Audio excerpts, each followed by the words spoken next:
She was just a corporal on gate duty, until a single salute from a legendary Navy SEAL shattered her cover.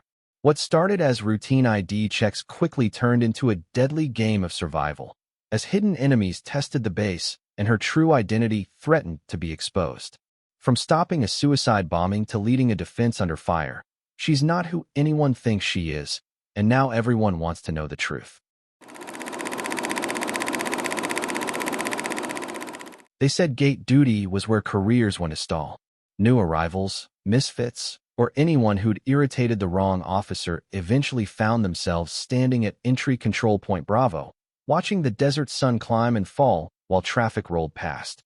That's where I was. Corporal Isabel Marquez, badge scanner, ID checker, background noise in uniform. 6 weeks into my posting at Forward Operating Base Sentinel, outside Mosul, and I'd already heard the jokes. Another rookie on watch, Lieutenant Granger muttered once as he shoved his ID into my hand, his aides smirking beside him. They didn't lower their voices enough. Command sticks the green ones where they can't do damage. I saluted sharply, handed back his card, and went on with my job. To them, I was invisible. To me, their words were confirmation that my cover was holding. Every day, I logged the same routine. Convoys checked, contractors waved through, officers too busy to notice the woman keeping the gate sealed. I ate alone, walked alone, kept my bunk in the far corner of the barracks. If people thought I was shy, all the better. They didn't see me counting vehicles against the manifests, noting which faces appeared at odd hours, tracking rhythms of movement that didn't match standard patrol cycles. My personnel file told them nothing. Previous assignments were coded strings that might have belonged to any soldier. Commendations had been scrubbed clean. My clearance level should have raised questions, but no one bothered to look that deeply. Why would they? I was just another guard. Still, small things slipped through. I caught 2 forged passes in my first month. My boots stayed polished when everyone else's turned to dust. I saluted with precision that made even the grizzled sergeants glance twice before shaking their heads. But mostly, I stayed quiet. That was the assignment. That was the role. Until the black SUV came. No call ahead. No log entry. Just heavy tires grinding gravel, tinted windows, and government plates glinting beneath the brutal sun. I stepped forward, rifle low ready, heart steady. Procedure for unscheduled vehicles was muscle memory by now. The driver's window rolled down. An Army captain with muted special operations insignia. His ID checked out, at least on the surface. But it was the rear door that changed everything. Out stepped a man whose reputation carried further than any file. Commander Jonathan Hale, Navy SEAL, legend whispered from one desert war to the next. He should have brushed past me without pause. Instead, he stopped, eyes locking on mine with something deeper than recognition. And then he raised his hand. Not to dismiss me, not to wave past, but to salute. First. The entire checkpoint froze. The salute should have been mine to give first, crisp and automatic. That was protocol, drilled into us from day one.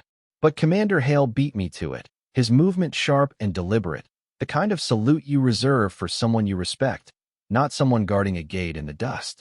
The silence that fell over entry control point Bravo was heavy enough to feel. The contractors waiting in line went still. The young privates slouched against the HESCO barriers straightened without realizing it. Even Lieutenant Granger, who had just mocked me earlier that week, froze mid-step, his expression caught between disbelief and confusion. I returned Hale's salute with equal precision, but inside my chest something shifted. Not pride, never that. More like the inevitability of a curtain lifting, whether I wanted the stage or not. Hale lowered his hand, dipped his head just slightly, then continued forward.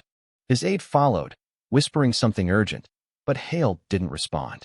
He'd said everything he needed to with that single gesture. The SUV rolled through, tires crunching gravel until the sound faded into bass noise again. Life at the checkpoint resumed, trucks idling, radios crackling, soldiers muttering, but it wasn't the same. People were staring at me now, not through me. I kept scanning IDs as if nothing had happened. That was the only way to play it. If I acknowledged it, the questions would come faster. If I acted like it meant nothing, maybe curiosity would die on its own. It didn't. By evening chow, the story had spread across FOB Sentinel like wildfire. A Navy SEAL commander saluting a corporal on gate duty first. Who had ever heard of such a thing? Theories multiplied. I must be related to someone high up. Maybe Hale mistook me for another officer. Maybe it was some secret joke between units. None of them landed. Rumors never needed truth, but they always searched for it.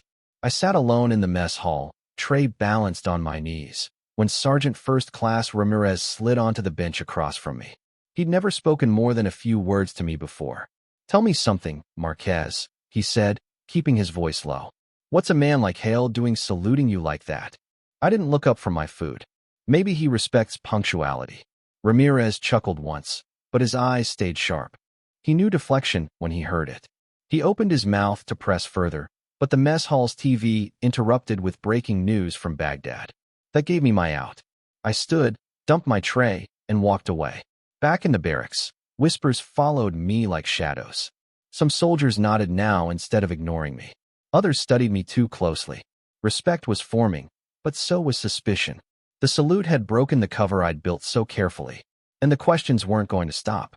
By morning, the salute had become legend. Soldiers retold it with exaggerations already layered in. Hale had bowed. Hale had called me ma'am. Hale had whispered something only I heard. None of it was true, but the colonel at the center was. A SEAL commander had shown me respect beyond rank. The checkpoint felt different when I reported for duty. Drivers handed me IDs with more care, like the paper itself carried weight. Even Lieutenant Granger avoided eye contact when he passed through, his earlier sneer replaced with a stiff nod. I held to routine. That was my shield. Every badge checked, every log entry exact, every salute sharp. But I could feel the change pressing against me, the eyes that lingered a second too long, the conversations that hushed when I walked past. That afternoon, Sergeant Major Whitaker called me into his office. He didn't bother offering me a seat. "Marquez," he said, flipping through a folder that was far too thin for the weight he gave it.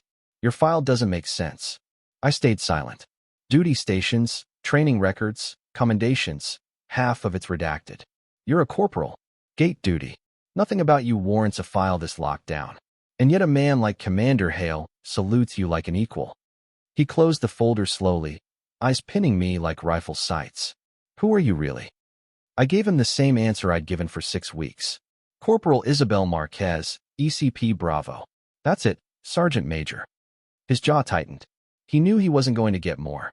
Not without clearance he didn't have. He dismissed me with a curt nod, but the look in his eyes said it wasn't over.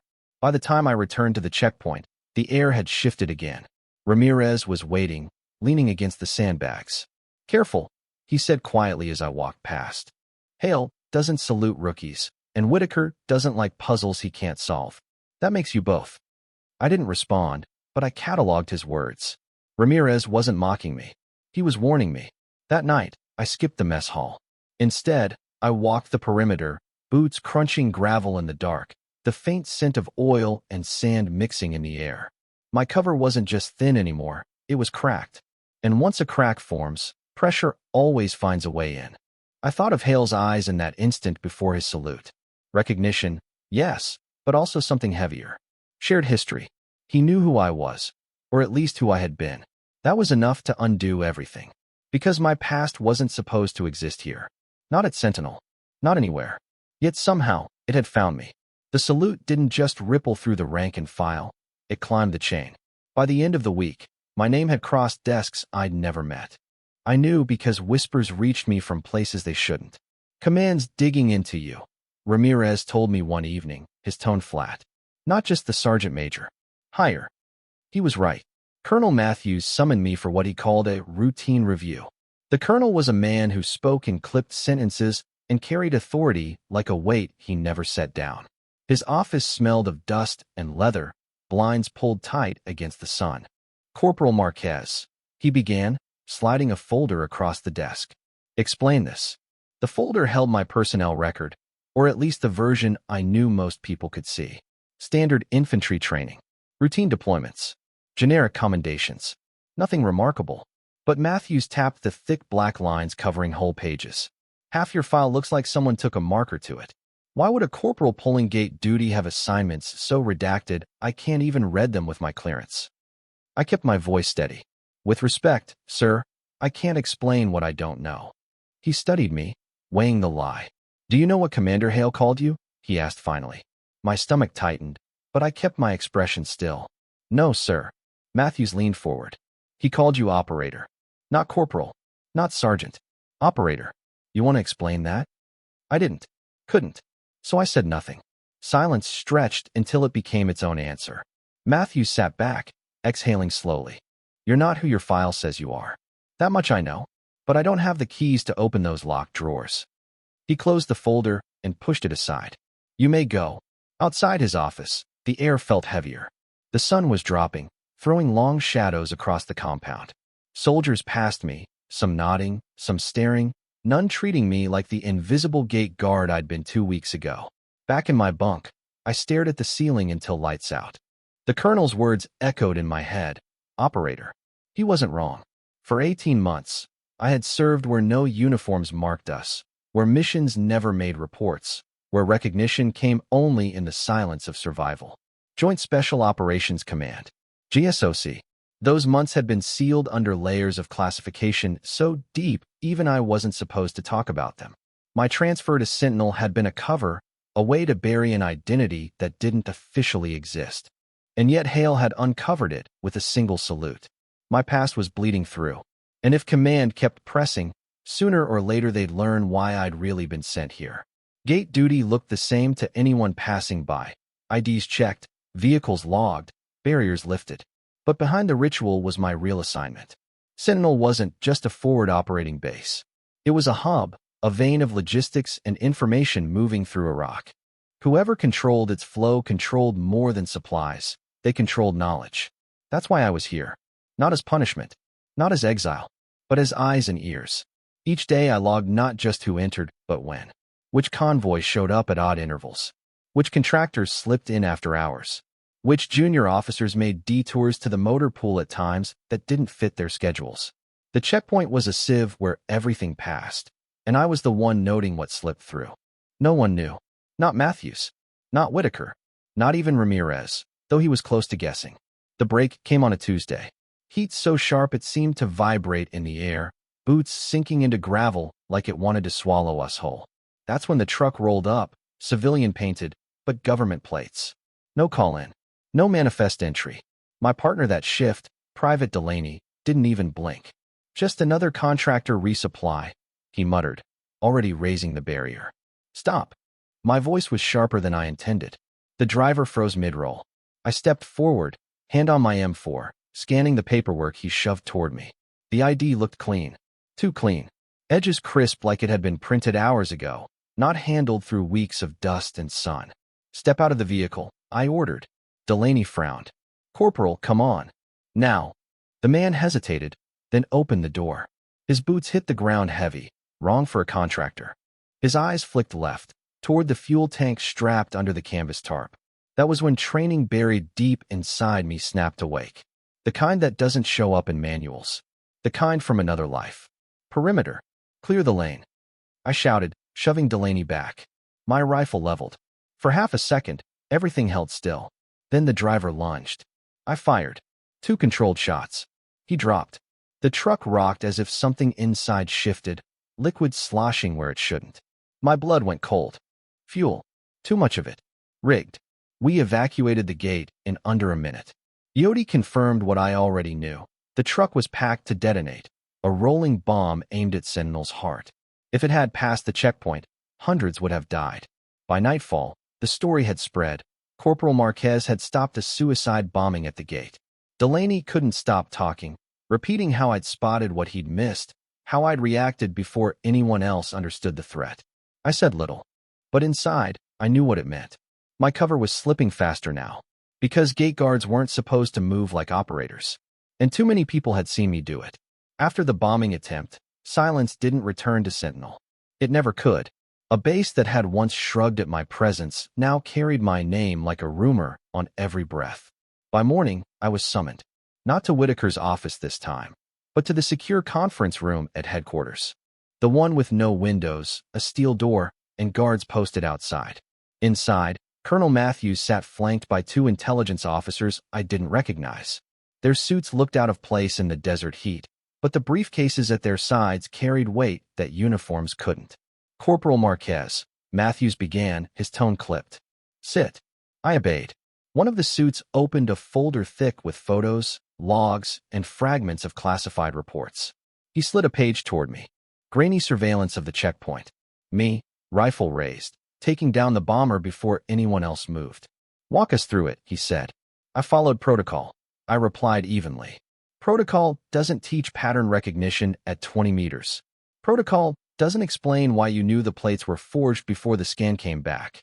And protocol doesn't account for reaction times under 1 second. He leaned closer. So what does? I stayed silent.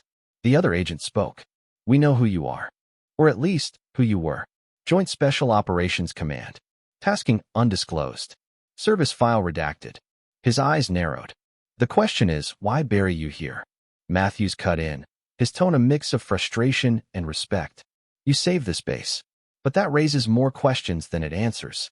Hale recognized you. Now this. We need clarity, Corporal. I met his gaze. Clarity is above your clearance, sir. The room froze. The words had slipped out sharper than intended, but they hung heavy in the air. The agents exchanged glances. Matthew's jaw tightened. Finally, one agent closed the folder. For now, her record stands as written. No further disclosure. Continue assignment as designated. He turned to Matthews. That's the order.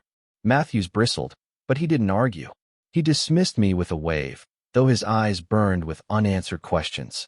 Back at the checkpoint, soldiers treated me differently. Some with respect, some with suspicion. Delaney, still shaken, looked at me like I'd walked out of a ghost story. That night in the barracks, Ramirez stopped by my bunk. You're not just gate guard, he said quietly. And I don't care what your file says. But do me a favor. He paused, studying my face. Next time you save the base, don't make it look so easy. You're scaring people. I almost smiled, but the truth pressed heavier than humor. My cover had been shredded. The salute, the file, the bombing. It was only a matter of time before something bigger forced the whole truth out. And I knew, deep down, that something was coming. The bombing attempt hadn't been random. I knew it. And by the look in Ramirez's eyes, so did he. Someone was probing Sentinel, testing how much could slip past before the gate folded. 3 days later, the second test came. It was near dusk when a supply convoy lined up for clearance. 10 trucks, paperwork in order, drivers nervous but steady. On the surface, nothing unusual, but something scratched at the edges of my instincts. The spacing was too perfect, like it had been rehearsed. The lead driver avoided my gaze, focusing on the horizon as if afraid to look at me. I ordered the convoy to hold. Delaney groaned, muttering about me seeing ghosts again. But when I inspected the third truck, I found what I expected, cargo manifests that didn't match. The weight was off by 2 tons. Before I could call EOD, a shot cracked from the ridgeline beyond the wire. A warning shot, not aimed at me, but at the ground, close enough to send the convoy scattering. Chaos erupted. Soldiers scrambled, rifles raised. The ridgeline looked empty, the sun already sinking into shadow. And then a voice came over the comms. Calm, low, unmistakable. Checkpoint Bravo, this is Shadow 6. Lock it down. My heart clenched. I knew that voice. Commander Jonathan Hale. He emerged minutes later, walking out of the dust with the same deliberate steps he'd taken the day of the salute. No escort this time. Just him, dust coating his boots, eyes sharp as steel. The soldiers around me froze, staring. Hale wasn't supposed to be here. He was a commander whose operations were whispered about, never seen. Yet here he was, cutting straight toward me. You did well, he said, his voice meant only for me. You saw what others didn't. I kept my posture rigid. Why are you here, sir? His eyes narrowed with something heavier than command. Because the same people who sent that truck know who you are, and they won't stop until you're forced out into the open. The words hit like a round to the chest. My cover wasn't just cracked, it was compromised. Around us, soldiers pretended not to listen, but their stares told the truth. The commander had sought me out, spoken to me like a peer. Respect was one thing. Recognition was another. And Hale had just erased any chance I had of fading back into the shadows. The night after Hale's return, I couldn't sleep. His words kept circling my head. They know who you are. At 0200, alarms ripped through Sentinel. Incoming fire on the western perimeter. Mortar shells pounded the outer wall, shattering the night into fire and dust.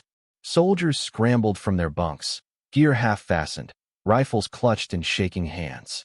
I was already moving before the first impact. Not out of fear, out of muscle memory.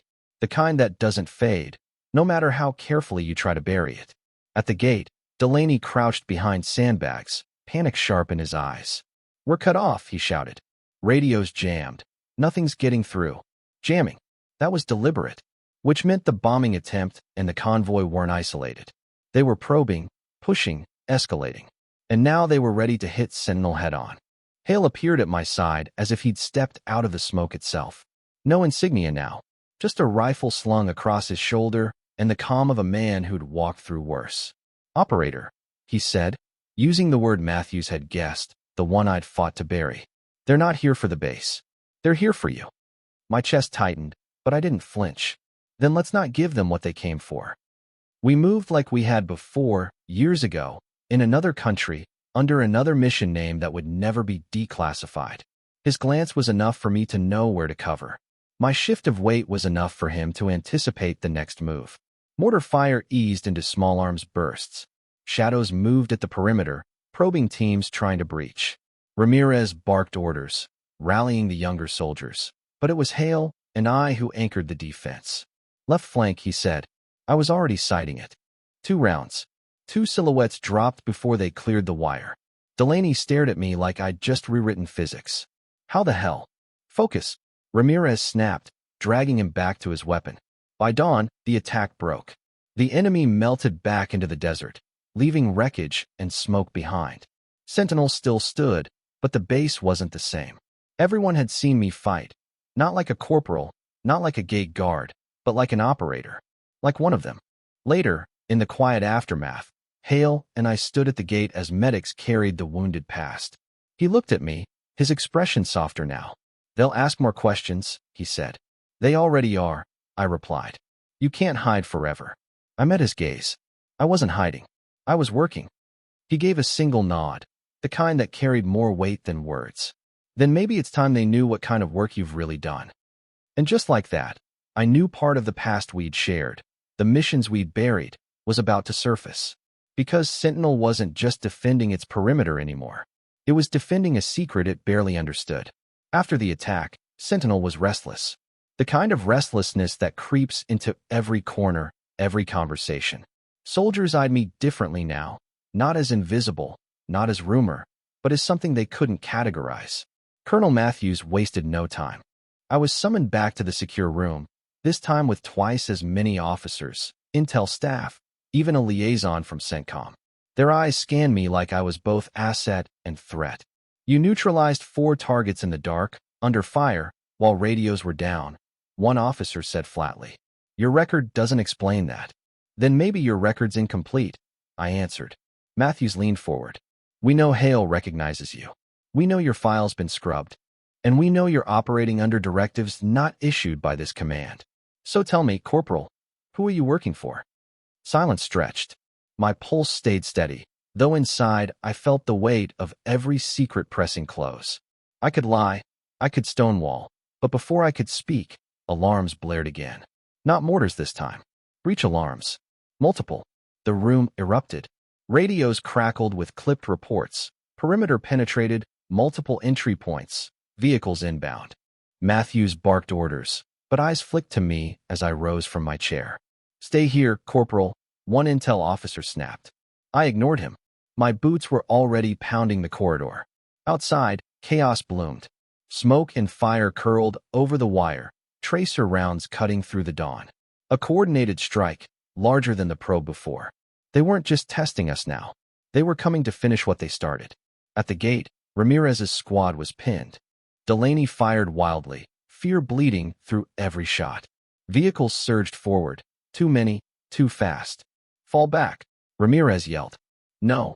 My voice cut sharp through the noise. "Hold the line." Soldiers looked at me, hesitation flickering.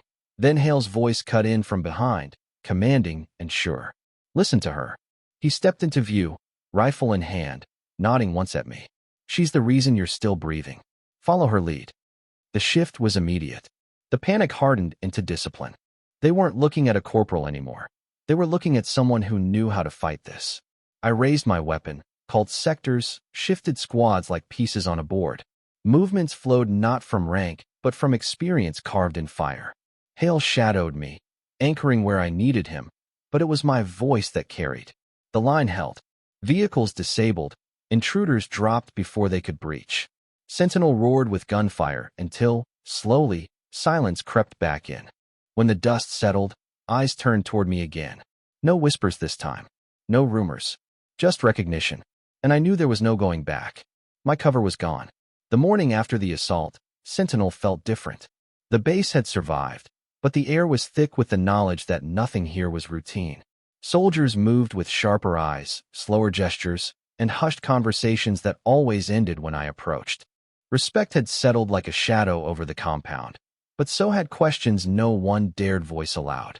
I walked the checkpoint alone, scanning IDs and vehicles with the same precision as always. But now every glance, every salute, carried weight. No one could pretend I was invisible. Hale caught me near the barrier, dust and sweat streaking his face, rifle slung casually. "You okay?" he asked. His tone wasn't casual. It was measured, familiar, like we'd both survived this same mission countless times before. "I am now," I replied. "The base, it's secure." He nodded, eyes sweeping the checkpoint. "For now? But you know this doesn't end here. You're too visible now. They'll be back. Someone always is." I tightened the straps on my vest, adjusting my rifle. "Then we'll be ready." "I've been ready." He smirked, faint but knowing. "You're not just ready. You're dangerous. That's why they respect you. That's why they fear what you can do." For a moment, we stood in silence, the wind stirring sand across the checkpoint. Hale's gaze softened just enough to let me see a sliver of the trust and understanding between us. A bond formed in operations buried so deep neither file nor rank could measure it. "Marquez," he said finally, lowering his voice. "Whatever happens next, you don't have to face it alone. Sentinel's watching, yes, but so am I." I allowed a small, almost imperceptible nod. That was enough. Words weren't necessary. As the sun climbed higher, casting long shadows across the HESCO barriers, I resumed my watch. Convoys rolled past, IDs were scanned, barriers lifted, but this time, I wasn't just a corporal on gate duty. I was the operator Sentinel had never known it needed, and the one who would see it through whatever came next. And for the first time since I arrived, I felt the weight of my past settle not as a burden, but as armor. The gate didn't close, the sun didn't set, and Sentinel stood, because I was there. And that was enough.